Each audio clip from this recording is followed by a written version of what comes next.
learn how to, and this is a beta version on Jotform. So we're going to learn how to use Jotform to create a fillable PDF form. So as we fill in the Jot, it'll fill in a PDF for us. So you can, I've had people use this now for contracts, like to fill in their contract automatically. Yeah.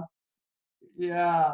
So whatever you want to do. We used it because we had a buyer and seller interview that was on paper that was formatted exactly the way we wanted it. But we needed to figure out how to do it electronically, and Jotform was the answer. So that's what we're learning how to do today. And this literally will take 10-15 minutes to show you all the ins and outs you need to know.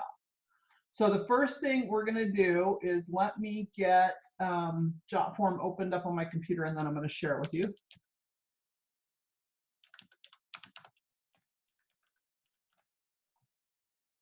All right, I'm going to share my screen.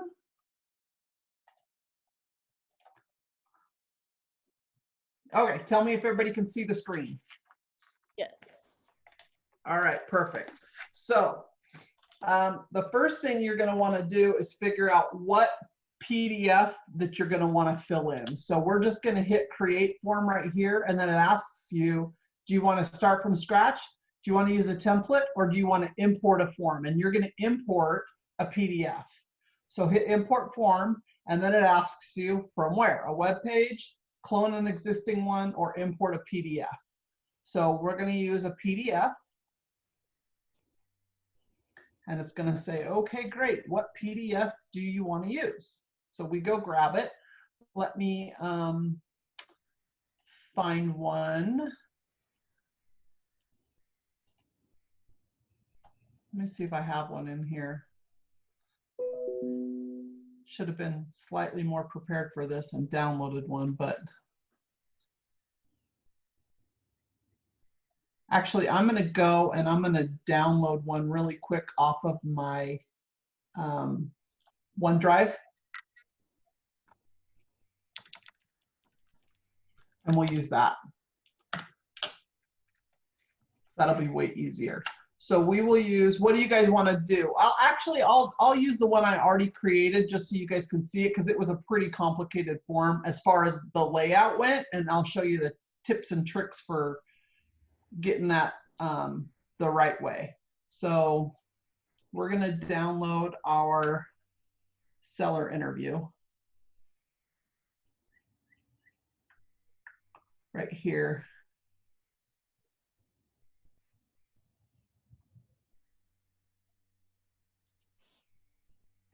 And I'm going to download it, and it's going to go into my downloads. Okay, now we're going to flip back over here to Jotform. We'll upload that.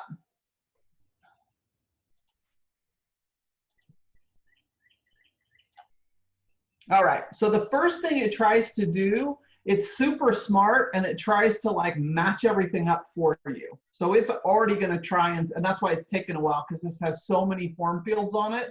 If you had a form with like 15 fields, it would be done in 5 seconds and be done, because it would just match them up really quick. So this one was a little bit more complicated because there's a lot of fields on it. And so it's not super smart on this one, because it's like, holy crap, I'm overwhelmed. There's so many fields. So what you do, once you get this done, you can see everywhere you click a field, it's going to draw a little line over and show you where that information is going to fill in if you put information in this box. So this PLP delivered, if I put a date in here on the actual form, once we get it finalized, it's going to put that date right there. Does that make sense? And then if you look here, it took seller contact information as a header, and then didn't put anything underneath it, and then took primary contact information as a header and didn't put any form fields. So on these, what you're going to do is you're going to just trash. So like, for instance, I'm going to say, okay, I don't need the PLP thing on this one. I'm not even going to use it. I'm just going to trash that whole thing. I'm not even going to have it on there. Primary, so seller contact information, I'm going to get rid of this one, and I just use the trash, and I'm going to use the trash here, and then here I'm going to name primary contact, and then I'm going to say, okay, this field, I want it to actually fill out right here. And I'm going to drag this box over and show it where I want that to go. And I'm going to shrink it down so it fits. And there we go. And then this phone number, I'm going to trash that because it did something. Whoopsies, I just trashed the wrong thing. But we'll pretend I didn't. I'm going to trash this one. And I'm going to add a form element over here on the left. This is where you add stuff. And I'm going to say phone number. And I'm going to put that right here. And then I'm going to say, let me close this so that the other thing pops back up. And I'm going to say, okay, this phone number here fills in right here. And you just drag and drop the boxes. So whenever you're adding a form element, it just drops these fillable boxes at the top of the form, and then you have to tell it where you want it to go. So it'll always put them up here. And then let me show you a little bit, one that's a little bit more complex. Does that make sense so far? You're just adding the elements and dragging and dropping where you want them to go. Now when you get down here to this lead source thing, we're going to skip down. See how this lead source, it made it into two different weird things. It didn't quite do it right. So lead source is only these 3 items. Triggered by event. Triggered by is not, that's not a thing. If you look over here, triggered by was the first thing, and then it was event, promise, or viral is what it's supposed to say. So I literally, when I made this, I trashed this whole box and then started over. But if you go down here to the actual lead source, this I would change and say lead source instead of referrals, because that's not where it's supposed to be. So this would be my lead source column. And then each of these individual boxes, if you click on it, it tells you where it's going to check the box. So you can make these all line up right. And I went down.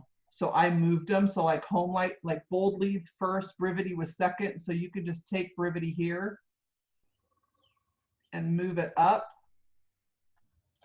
Come on. There we go. You have to click on the 3 lines and move it up so that you're going, and then sync was next.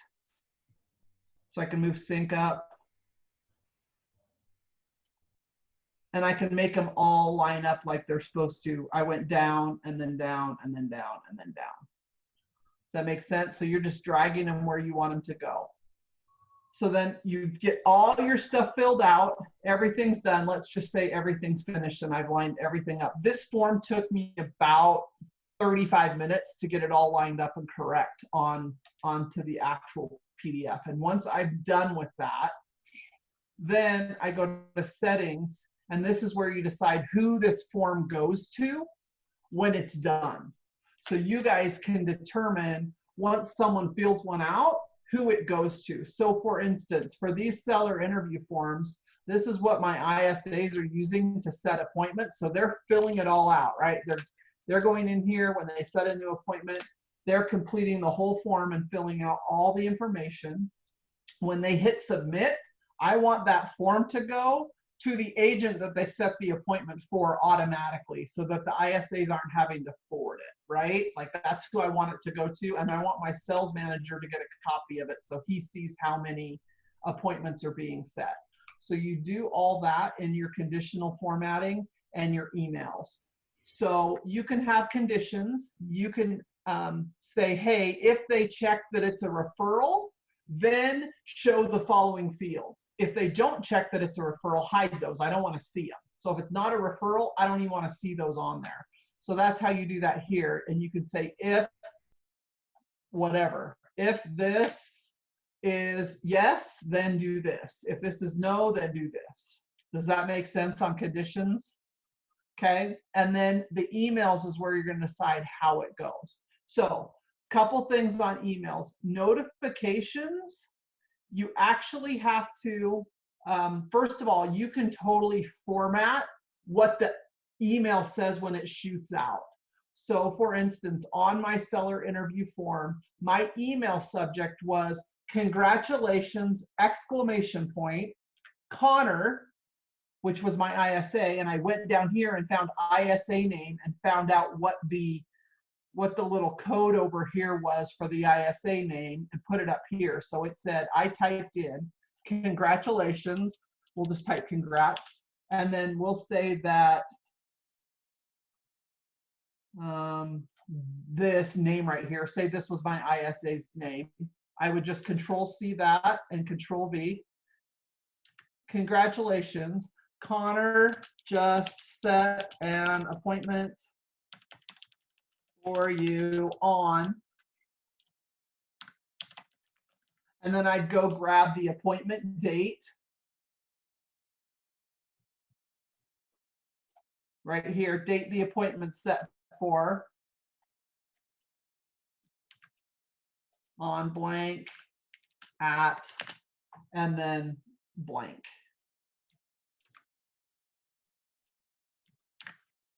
Exclamation point. So when the agent got this email every single time, it would say, congrats, Connor just set an appointment for you on March 31st at 2 p.m.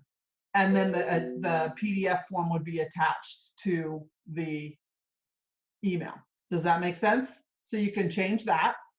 And then you can say, that for you, Steph. What was that?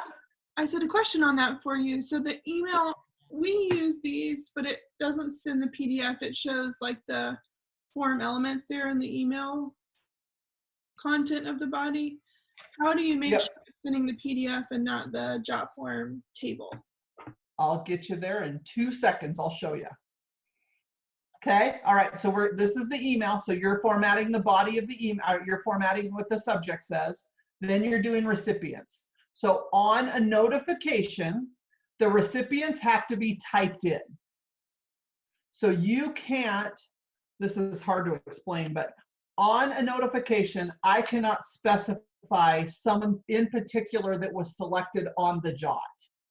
Does that make sense? So I can't do a notification and send this email to an agent because I don't know, this doesn't allow me to select the person. It's not a drop down. So for notifications on these, it goes to Connor, who's my ISA manager, and Chris, who's my sales manager. That's who gets the notification because I actually literally have to list out their email addresses right here. I would have to type in Chris at andersonhicks.com and hit enter, and now he's going to get this notification. On the autoresponder, you can select, so I'll show you that in just a second. But this one is just like, hey, if Hara wants to see every single appointment that's set, just add him in this recipient emails and he'll get all of them. Okay, and then advanced here, this is where you make sure you have PDF attachment on yes, and it will send the PDF as an attachment to them. So they'll see the form if you want, but you'll see the PDF attachment. And it'll just be attached as a PDF.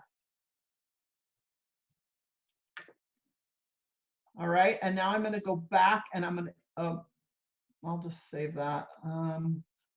We'll save this for now. I'm going to delete this whole thing. Then autoresponder. Autoresponders are how you get it to send it to a specific person.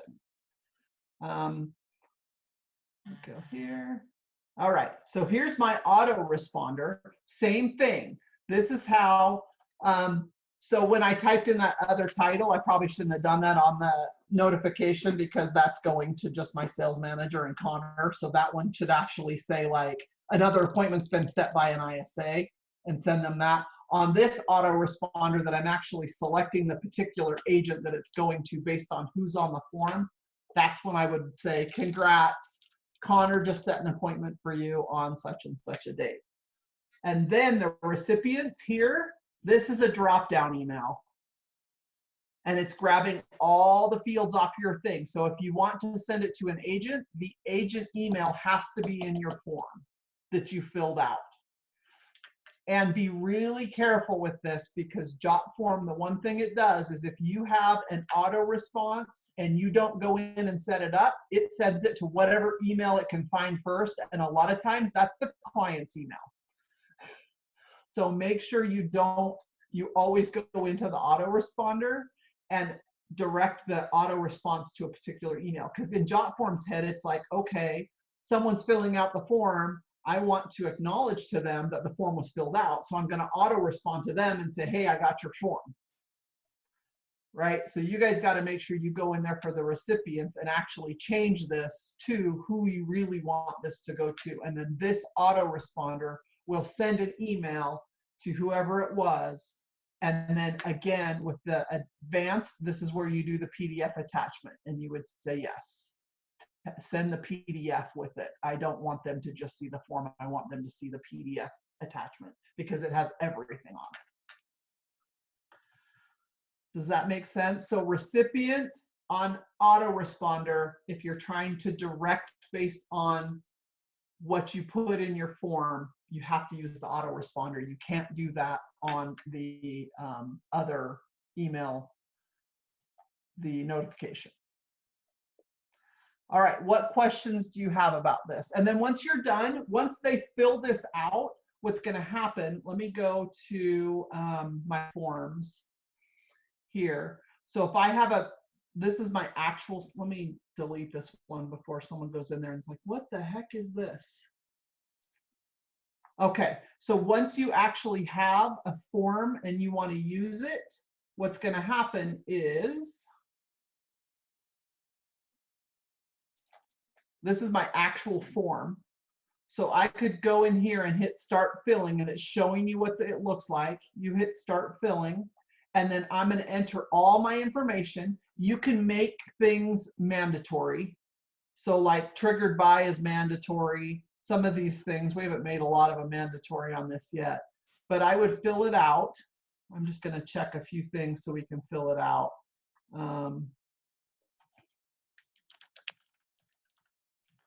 Whoops, put both. I can't spell Joe Smith either. Smith.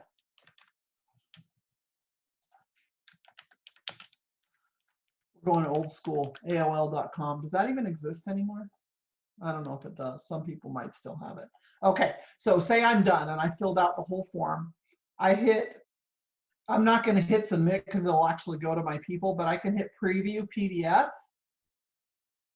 If I hit submit, it's based, and here it says, okay, it's filled it out. Here's the name, the phone number, the address, the check boxes that I checked promise and brevity. Everything would be filled out. And then it gives you the option once you're done of what you want to do with it. Do you want to download the PDF and send it to somebody, which you don't need to do because if you set it up right, it's going to do it automatically. Or you can just view it, or you can print it. It gives you the options of what do you want to do with it now that it's all filled out. So tell me what questions you have about doing this.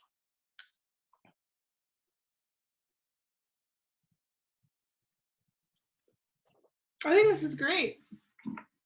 It's pretty simple.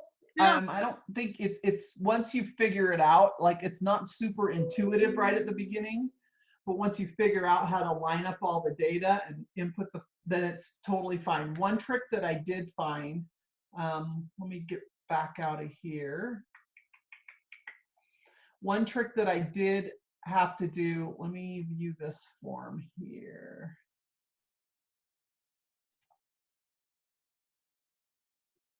Actually, I need to edit it so you guys can see from the edit.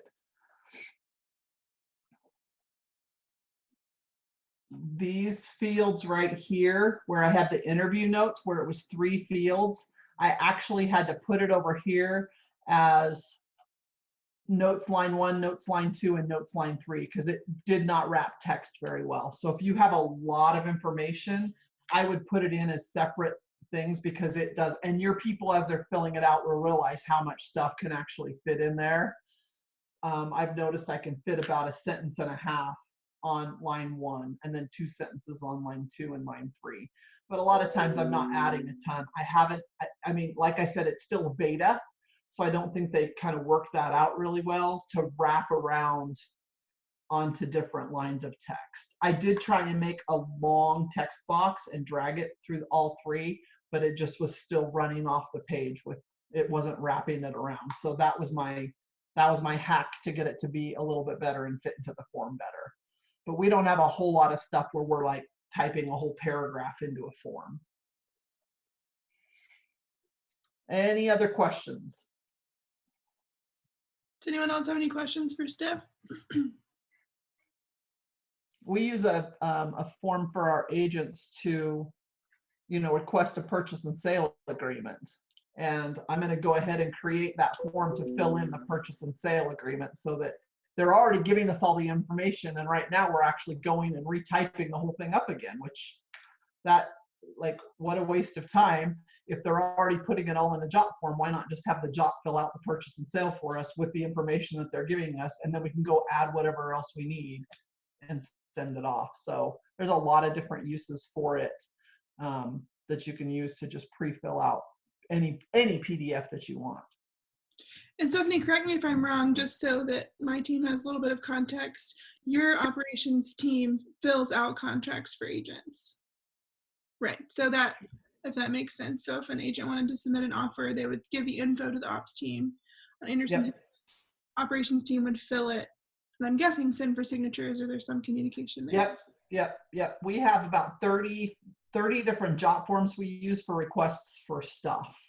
So a PSA request, a CMA request, an open house request, all that, a referral request, all that stuff comes in. I'm going to take my referral form and now add this stuff to my referral form because they're already telling me their name, their email, their phone number, who the referring client is with their information. I'm just going to make that pre-fill out my referral request form so that all I have to do is print it and I can forward it on. I just have to e-sign it and then forward it off to the other agent. Absolutely. So there's a ton of uses for this. Stephanie, what are some of your other, off the top of your head, Jot form hacks in general? What are Jot form everything. So we're not coming from like nothing. So like your ninja next level. We have a Jot form library. That's one of my hacks. We actually have a Jot form library that's saved on everybody's desktop that houses all of our Jot forms. So agents aren't trying to figure out where to go to find the Jot. It's just a Jot form library. We update that every time. We have Jot forms for like our daily agent activity capture so that our agents can, whatever they did for lead gen, how many calls did they make? And that automatically, we have a boomerang email that goes out every single day that says, did you fill out your daily form? So that they don't have to remember, they just get an email every day with the link to the Jot. So we make it as easy as possible for them to fill out their Jots because it's just boomerang every single day. We use Jot forms for, we call it wikis and Tigbees. Wikis are why you kill it, and that is we recognize each other for doing awesome jobs, and that's on a boomerang. Is there anyone on the team you would like to recognize today? And then the link for the wikis in there. And then every Monday, the Tigbee goes out, and Tigbee stands for This is Good Because. And that is, it says, did you learn anything this week the hard way that you want to share with the team? And then they fill out that Tigbee form and we discuss it in our staff meeting on Tuesdays. Like, what did I learn the hard way? And we say, this is good because like something bad happened, but it's good because I learned this. Like we had one where he put, and it's usually just one key word, and then Sean will say, okay, you put refrigerator on your Tigbee. Tell us about that. What did you learn? And he's like, well, I learned that I need to be super specific on my contracts about what appliances I'm asking for because I put refrigerator on the contract and ended up getting the green one from 1970 in the garage and not the really nice stainless steel one in the kitchen. So that was a learning moment for him that he then shared with the team, and this is good because I learned to be super specific about what's on the contract. So we just use them for everything, and we try and make it as seamless as possible. We have Jots that have zaps. Like we have a Jot form that has a Zapier written into it. So it grabs the data from the Jot and automatically zaps it over to another spreadsheet. So our request for time off is all tracked through a Jot form. People fill out a Jot form for request for time off, but then that Jot form writes that information over to our spreadsheet that we send to payroll. And so their time off is already on there. So you can do a lot of automation with it. Same thing with those daily agent. That data that they put in is automatically pulled over to our reporting platform so that we don't have to go and look at everybody's Jot form, gather all their data and type in stuff and put it over. So you can do a lot of automation with it as well, which I would recommend, because it's basically just pulling data out of a spreadsheet. Who else has a question for Stephanie while we have her? This is a good time to ask anything systems creation. We hope to still see her in June unless we're all quarantined. Then we'll see her after June. Yeah, I know I already had to reschedule my Vegas class, so that was supposed to be May 1. Well, now it's going to be August. So hopefully you guys are you're unquarantined by that time. That would be awesome. Here's to hoping. Yeah. So if you guys don't know her, this is the lady who'll be teaching the that's me. class. The systems queen. I have a question. Yeah. Do you ever use Jotform to fill out like Trello or any other systems like that? Or do you even use Trello? Yes. So my Jot for a new listing. So there's a new listing that when someone gets a listing signed, they turn in a new listing Jot form, and that Jot automatically creates the Trello card for us. Is that something you could show by chance? Because I've played around with it some, but I can't get all the information to transfer over. I'll just get like a name or a header. It really is basic information. So when a new listing comes through, let me look at my Trello board and see if I have any new ones that have just popped on here. Because it's basically just putting the address and the client's name, but it pops it automatically. And then my listing coordinators go in and actually update the card so that it looks correctly. But at least they get flagged in Trello that there is a new listing and it doesn't. So it's not super perfect. It doesn't pull it exactly like we have it. We reformat it once it's there, but it does create the card for us. Right. So, Okay. Yeah, I mean, if you're doing there's any to do that, that's about all it can do. Okay, that's all I got so far. So I just wanted to check. Yeah. What else? Any other questions from anybody? What are the integrations you currently use it with? So you have a spreadsheet. Which system do you guys use for activity metrics? We have everything in Microsoft Access, believe it or not. It's like a I think that's brilliant. I think if you start that way, you never have to worry about exporting. It's like Excel on steroids. So like Kayla, you could say, hey, tell me how many appointments have been set by ISAs that were team generated leads in the past 3 days, and I could literally have that information for you in 20 seconds, just with a quick query. You could say, tell me what your appointment to rep sign conversion ratio is for the last 3 months on agent set appointments, and I could give you that information in 30 seconds. It's all queryable. Whereas Access, you're just looking at lines and lines and lines of data. And so you have the difference between Access and Excel. Excel is linear, right? It's one line of data has all this information that you could track. I mean, here I have this person and I could track all the way out his source, his date we met with them, the date they signed a rep, the date they went under contract, the closing date. I have all this information. Access is one-to-many ratio. So I can have all this data and then I can collectively figure out how to get the information out that I put in there by querying the data. So Excel is great because it allows you to track a lot of data, but it's not queryable. I have to try and manipulate through filters and other spreadsheets and everything to try and get the same data. So we've just always tracked it in access. We have found that in this remote world, everybody working remotely, that's a little bit harder because the access database actually resides on a server at the office. So in order for us to get access to it, we're all having to remote desktop into our desktop to be able to log the data. Right. So it's not a cloud-based program, like it's literally on a server there. I don't think they have a robust access that's cloud-based. Airtable's about the closest you could get to it, but Airtable isn't quite as queryable. It's more, it does do a 1-to-many ratio, but it's more, you still have to filter the data to try and see what you want. You can't query the data. You have to filter. Do you guys have any other questions for her that don't even involve Jotform?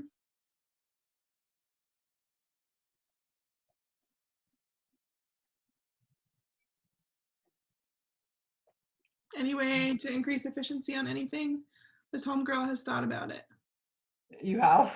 You have. I'm saying. Oh yeah. If anybody Oh yeah. has any increases in efficiency, she's your gal. Yeah, we honestly, this whole working at home thing has really tested our systems, and what I found is 99% of our systems are pretty dang solid and able to work remotely or in the office. These fillable PDFs were the last few things that I had that were like in person. I have one last thing, and that's checks. Our office still cuts manual checks, so I have to go in and pick up the checks, process the checks, and then deliver the checks. So if our office would get with the times and do that remotely somehow and just direct deposit, that would be the last thing that I would ever need to step foot in the office for, is those checks. So we could literally work remotely, but it's been, I mean, we've had a VA, so we've had to do stuff remotely for quite some time. And so it's just really challenging all of our people to get with technology. And we have agents that aren't tech enabled, and this has been challenging for them. So making sure that we're training our agents to be more tech involved and get up with the technology is a huge focus for us right now, is helping those 2 or 3 that were not tech friendly get tech friendly, because who knows how long this could last. And honestly, this could be the wave of the future. A lot of people innovate for the sake of innovation. They're like, oh, I want to be up with the times. And that's how we pictured ourselves, right? We innovate because we want to stay on top of everything and be super. This has forced people that don't normally innovate to innovate. And if people don't innovate, they're going to end up out of the real estate business. And that's just how it's going to be. I agree. Okay, are you guys shut down totally, or can you still sell real estate? No, we're not shut down yet. We're not even shelter in place yet. Okay. There's a city council hearing tonight or tomorrow night, but it doesn't seem, nothing's as intense as it is in some other states. So right. We're encouraged to be at home. The police can break up a group of people who are more than 3. Yeah, and yeah, I mean, anything else you guys, is there anything else I'm missing about? Which the police thing is weird. So they've closed down state parks, public parks, city Our parks. schools are closed. Oh yeah. Schools, yeah. Yes, my 3-year-old's school is closed until May 18th. Same. Yeah, we are in a shelter in place. We ordered that last week as a shelter in place. Real estate was deemed essential though, so we're still able to buy and sell. And our team put 10 homes under contract over the weekend. So we had 10 new, and we have 4 listings going live between yesterday and today. So we are still, and it's funny because I believe it's all in mindset, because another team, the 3rd largest team in our market center, just disbanded their team yesterday. Like literally, oh yeah. Yep, laid off their ISAs, let go of all their agents, and he's just doing his own thing. And I'm like, why? Like, why would you do that? We're still selling. We're just as busy as we've ever been, but we are also finding ways to innovate. We're doing virtual open houses, virtual showings. We've always had Matterport, and that's been amazing for us, because we've had it for 4 years. We bought a camera 4 years ago because, again, we like to innovate. If we see something new and awesome, we're going to do it. And so we're the only team in our market center that that Matterport's every single house and always has. We have other teams that use Matterport, but they're only doing like 350,000 or above, Right. which our average, yeah, I mean, you know, which our average price is, yeah, our average price is $250, but we've done it on the $100,000 house. We did it on a $65,000 mobile home. We just do Matterport on everything. And now we can still show stuff. So we aren't letting this stop us. It is business as usual for Anderson Hicks Group. We are still calling our database. We're still doing client activities. We started a Facebook page called This is East Idaho. And we took our coaching money that we got back from KW. We have 2 KW Maps coaches, and they gave us like half price or whatever for the next 2 months. We took that money, bought $2,000 worth of gift cards to local businesses that are still open. And now we're doing a contest every single day on our This is East Idaho page just to keep people involved and engaged in the community. So we're doing like, we had write song lyrics for a coronavirus song to the tune of something that's already out there, and you win a prize. We had organize a space in your house that's been a disaster and you've been wanting to take care of it for a long time, and post before and after pictures, and we'll pick a winner. So stuff that people can, coloring contests for kids, like stuff that people can get involved in while they're sitting at home, like quarantined. That's just, and then we're giving back to the local community through buying gift cards for community places that we're trying to support local business so that they don't have to lay people off. Love that. See, she's so good at these things, people. That was my daughter. She's our marketing manager, and that was her idea. That's all her. She's done phenomenal. Yeah. So virtual open houses have been fantastic. We had 250 people actually watching our live virtual open house, and that same video has now gotten 1,500 viewers. Like, you've never gotten 1,500 people through an open house ever in your life, right? No. This is the best time to start doing it. Like, figure out how to do it. So crazy. And we did it without ever stepping foot in the house. Chris Bertinoli, who's our sales manager, and myself did the virtual open house, and neither of us have ever seen the house. You just did it through the Matterport? We did a screen share with what do you guys use for a CRM? That's fun. That's a fun question. We'll say Boomtown or Command. Okay, so we have Brivity. We use Brivity, and Brivity has a custom web page that you can build for each property, which allows you to upload multiple URLs. So we have a web page built for each property, and that's what we screen shared with them. That has the Matterport tour, aerial photography, and then a 360 video of the front. So you can see what the front of the house looks like, the next door neighbors, the across the street neighbors. And so we just screen shared that. And then Chris and I were chit-chatting as we were walking through the house and talking about the features. So people could totally see everything, and we have never been in the house. That's awesome. So, just figure out ways to get creative and get your houses sold. Yep. And then you can deem yourself a virtual home selling specialist, right, to your clients, and you can go get more listings, because you can say, you know what, I can still sell your house virtually. I don't have to be in your house to sell it. I can meet with you virtually. We can sign paperwork virtually. We can do everything virtually. The only thing I have to do is get my photographer in your house. He'll wear a mask and gloves to do your photo shoot. It'll take about 2 hours, and we'll be done and out of your hair, and we can sell your house virtually. That's great.